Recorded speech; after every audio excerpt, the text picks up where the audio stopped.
Hello everybody, I'm out at Redrock at the Cliffs area, and I have my 118 Capra. I'm going to try to be the first one to go over the wall with it. And the wall is an area that's actually behind me that I'm not aiming at right now. But if I have enough time, I'll come back to this area and do the crawls that we do with our tent scale stuff and try to go over up the crack over there too. We'll see if it can be done with an 18. I know the wider the rigs are, the better they do the crack, but this one's pretty narrow, but it has a good weight balance. And these are actually the 1.9 tires off of my TRX4. So it's not exactly a stock rig, but who drives a stock rig anyway? Some of the places here, you're kind of up, no joke high. I don't know, I'm probably 30 feet up. You can go right over the edge here without too much trouble. You gotta watch your trucks. Always stay between your truck and the water. I made it to the wall right now, but I'm trying to decide if it's worth trying to go over the wall at the moment, because where I normally like to stand is underwater. And if you fall off there, you're gonna have to fish your truck out of the lake. Normally it's over there by that rock, and you can sort of walk out there and do whatever you need to do. This one right here, but the lake level's gone up. The water we've had, the rain. So I think I'm going to try it just to see how it does, and I'll kind of stand on the edge ready to catch it. If it looks bad, I'll grab it. But if I think I can make it, I think it's worth risking it. I was able to transition the crack, which is traditionally the most difficult part. While I was doing it though, it was never getting itself in a position where I could proceed after transitioning the crack, and I hadn't expected it to be more difficult once I got past that. I'm going to come back later when the water's not so high, my truck is not so high, because right now it just sits too high off the ground. I think 1.9s, especially the 4.19 tires, are just too tall for this route. I believe it could be done, but it's at the risk of putting it in the lake. So I'm going to move up the hill and try the other obstacles. This rock here is one of the places we take our 10 scale rigs, and it tremendously benefits from the longer wheelbase. I have no idea if this thing can do it, but I'll try to take it up there.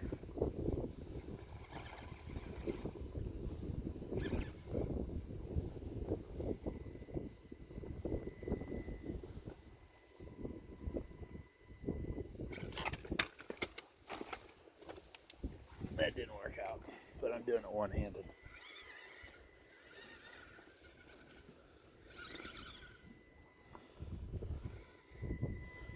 Short wheelbase is killing it.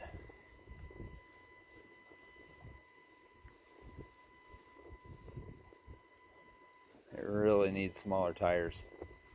The CG is just up too high.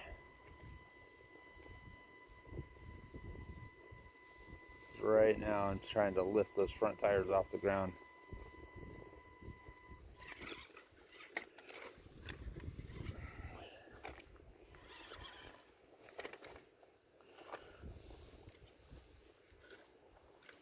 Now I know the tires can do it because I pulled them off my TRX, and that has no problem right here.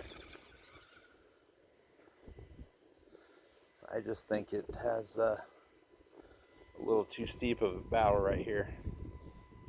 If you come out to Redrock, you know where I am. The crack is just up over there.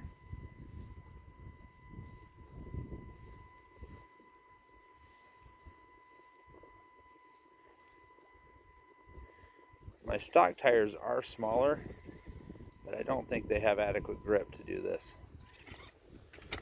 We'll try the crack, and then I'm going to throw the other tires on it.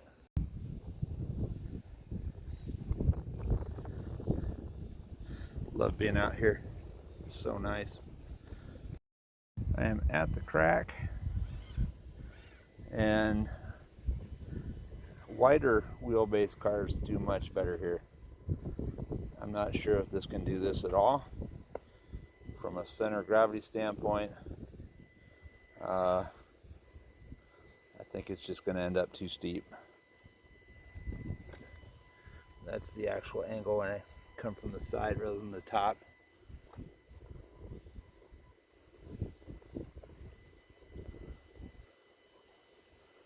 It's already sliding.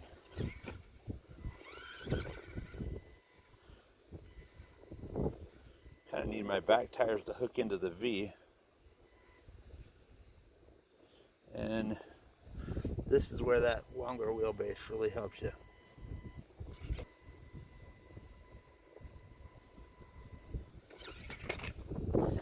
When I try to turn the wheels into it to get the side bite to keep the nose down, it just takes it over backwards. I'm going to declare 1.9 tires, at least 4.19 size, class 1 legal. They are not beneficial on this rig. They're too big. You throw away the center of gravity. Look cool. Actually, I think they look too big.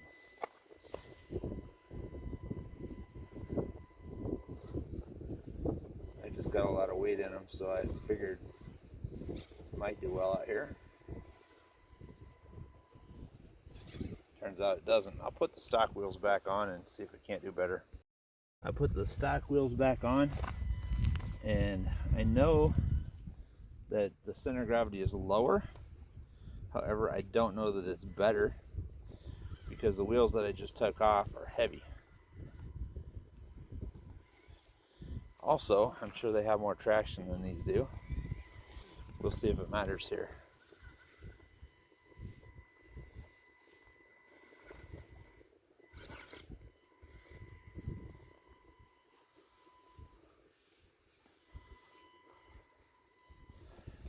So far, stock wheels are doing okay, but hasn't really faced a challenge yet. They are softer.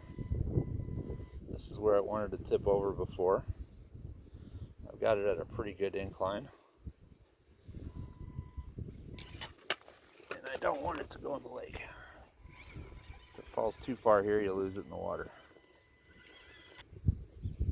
Now, I'm doing this left-handed only. I might do a couple runs with both hands just so I don't mess it up. But a lot of people go for bigger tires. They think bigger tires do a better job. Well, if you run over terrain without inclines and obstacles where you don't have to climb up things, I would agree. But the second you start going up, bigger tires are just going to throw your center of gravity off. And this is doing okay, but it's not going to be done with one hand filming. So I'm going to try a few off camera and see if I can't get it to work. I'm back at the crack with the 155 tires, and I gave up on the other one because it needs a lot more front weight to keep the nose down, and right now it just does not have it. And the brass front axle parts need to show up in order to have a chance. I would also like to see somebody make brass linkage for this, just to add more weight to the front. I would certainly buy that. Well, my current verdict on this truck is it needs brass. It needs brass hexes. It needs brass linkage on the front. It needs brass diff cover in the front. It needs brass C-hubs. And until we get good tires, this isn't going to do what we really want it to. It's got a lot of capability. It will never hang with the 10 scale rig because it's just not long enough. It doesn't have the wheelbase to be able to have the front wheels break over obstacles that the 10 scale can. Having said that, it's still a great truck. I love it, and it just they need to come out with better tires for it. These tires are pretty soft, and they're not grippy. I mean, soft is one thing, but you got to have the grip. I'd rather have a really grippy tire that's hard than a soft one that just slides around. And I like a little more structure in the sidewalls too, because then you can kind of shove them into a rock. And if you're climbing a V you can sort of turn the back side of the tire into the rock, and it'll actually, because the wheel rotates this way and it pushes up as it rotates on the back, it'll shove the truck down. Well, if you have a marshmallow soft tire, you can't do that with it. It's one of the things I've figured out this year that I like to do that gives a lot more capability, but it still has a way to go. There will be more support for this as they sell more of them. I look forward to RC 4-wheel drive coming out with a Patagonia for this. Once they have a Patagonia at 1.55 or even a 1.2, I would love to have a set of 1.2s on here, because I think it would do even better, especially if you put slightly shorter shock on it. It has more ground clearance than it needs because the front and back tires are so close together. There's not much chance for a rock to penetrate this area and really get into the frame, and that's the only reason you need big tires and a high lift. I like the lift to only be just high enough to scrape the belly over the highest obstacle, and still keep all 4 tires on the ground where they can push, or at least enough tires on the ground to push. But that is my test for the axial first day out. I tried them on 1.9s, I tried it on 1.55s. I do think that the 1.55s will be better on this rig once they're weighted properly, but right now they're so lightweight that the bulk of the weight of this rig is up high where the motor and battery and electronics are. So we just need to get that front axle weighted and a little grip on the tires, and this thing will be really good. Maybe a Holmes Hobby Revolver 382. Who knows? It will evolve. It will become something more than it is, and I'll probably have way too much money in it, but that's part of the hobby. So we'll talk to you later.